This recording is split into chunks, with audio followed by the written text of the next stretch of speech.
Shows are built on openers. Game of Thrones began with a long, tension-filled trek through frozen woods, ending with the reveal that something otherworldly was very real. It's a moment that set the show up for success for the next 8 seasons. Here, though, we get something very different. A tall man alone on a hill, digging a grave before laying an old man to rest. Visually, it's somber and striking. It tells you everything you need to know without a single word spoken. You immediately feel the weight of loss, of isolation, of someone standing at the edge of their life with no clear path forward. Then, finally, Dunk speaks, and the show pivots. We get a nice little moment briefly of words pulled straight from the page of Sir Arlen's eulogy before a out-of-place montage of Dunk being clouded on the ear flashes across the screen, directly contrasting the tone we were just in. Now, this won't work for everyone. It sure didn't work for me, but I think it tells us something important. Knight of the Seven Kingdoms isn't trying to be Game of Thrones or House of the Dragon. It's lighter, smaller. It's more about an individual. It's not about someone who sits on a throne. It's just about a man trying to get by in a world that he doesn't know much about. The show is based on George R. R. Martin's Dunk and Egg Novellas, with season 1 adapting The Hedge Knight, a roughly 80-page story. Now that's not much material, so 2 massive shows as its older brother and only 80 pages to work from, Knight of the Seven Kingdoms has to get a little scrappy if it's going to stand on its own. And based on this first episode, I think it does. The show lifts entire lines and moments straight from the page that grounds everything in the perspective of an everyday man. Dunk isn't Jon Snow.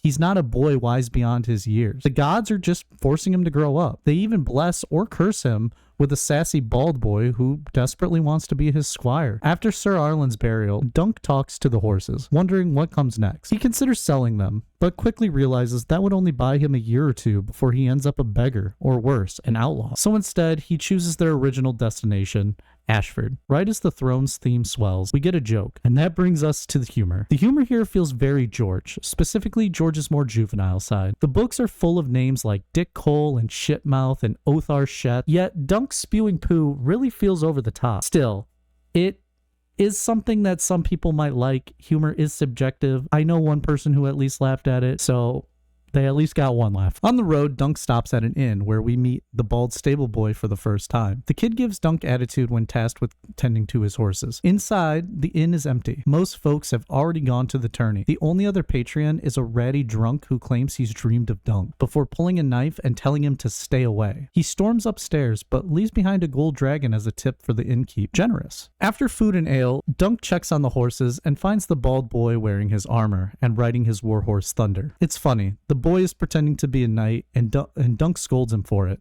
despite the very obvious implication that Dunk himself may be doing the exact same thing, pretending to be a knight. Dunk gets a soft spot for the boy but unlike Sir Arlen, Dunk refuses to take the boy on as a squire. And to be fair, this is probably the safest choice. The boy had food at work and a roof. Westeros has civil wars constantly, with the most recent being only 13 years ago with the first Blackfire Rebellion. Once Dunk reaches Ashford, the pace picks up, and it has to. We move through a lot of book content quickly, while the show starts planting original plotlines. Dunk towers over nearly everyone, yet barely anyone acknowledges him. In the book, people see Dunk as a curiosity, a sideshow freak of sorts. Here, that idea hasn't been adapted, or I should say, it hasn't been adapted clearly. We do see a few people when they pass Dunk crane their heads at him and look behind them as they walk past, but nothing really stands out as he's truly a remarkable fellow until he meets Plummer. After smashing his head into a doorframe, Dunk is immediately dismissed. Plummer is rude, gross, and openly annoyed that Dunk would even think of entering the list. When Dunk claims he was knighted beneath a tree with only birds as witnesses,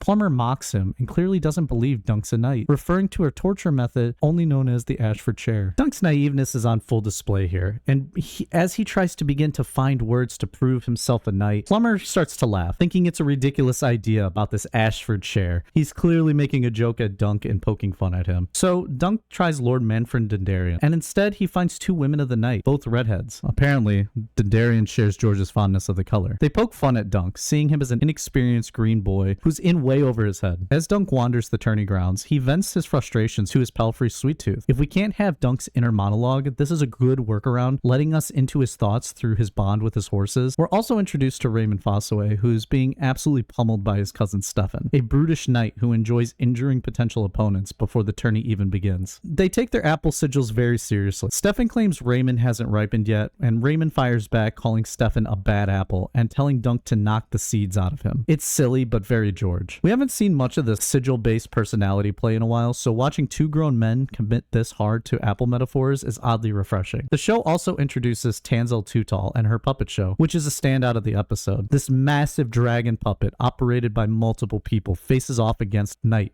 in full plate, complete with real fire. It's visually striking and nothing how I imagined. Dunk even catches Tanzel's eye here. Soon after that, Raymond befriends Dunk. We learn Raymond is only a squire. Dunk hesitates, almost blowing his cover, because Dunk himself isn't really a knight. But before he can say something stupid, the two stumble into Lord Baratheon's tent. And this is where the episode really shines. Lord Lionel Baratheon, the Laughing Storm, is introduced far earlier than in the book, and it's a fantastic change. He's loud, chaotic, and magnetic. The man knows how to throw a party. Pastry still in hand, Dunk meets with the Lord, who questions why Dunk is in his tent. Dunk just says, supper, and this gets Lionel laughing. The two dance, and the dance turns physical. Lionel stomps Dunk's foot. Dunk dodges a few more attempts, then crunches down hard in return. Lionel, though in pain, laughs this off, and Dunk shoves him, the two clearly having good fun. In George R. R. Martin's writing, dancing often mirrors swordplay, and that's exactly what's happening here. After plenty of wine and laughter, Lionel gives Dunk something he desperately needs: confidence. In a drunken way, Lionel expresses his own struggles with low confidence, but he says if all other Stormlanders could do it, he could too,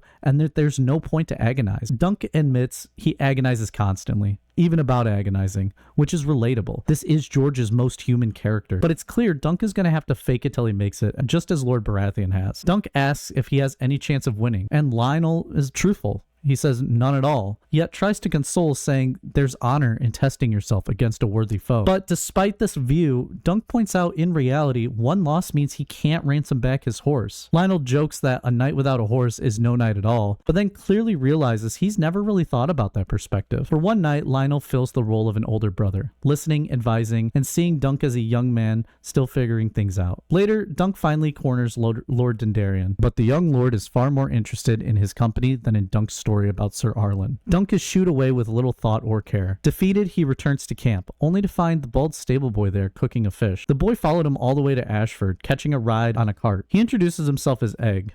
Dunk gives his name, and Egg asks if it's short for Duncan. Dunk pauses for a moment and then immediately says yes, adopting the name. From here on out, he'll enter the list as Sir Duncan the Tall. That night, beneath the oak tree, two stargaze at a shooting star. Egg says falling stars bring luck. Dunk tells the boy to go to sleep or he'll get a cloud on the ear. The boy listens, rolling to his side. Dunk stays awake a few moments longer, chewing on the words Egg just said, and wonders aloud if the luck belongs to them alone. Egg, hearing this, smiles. The two turn in for the night.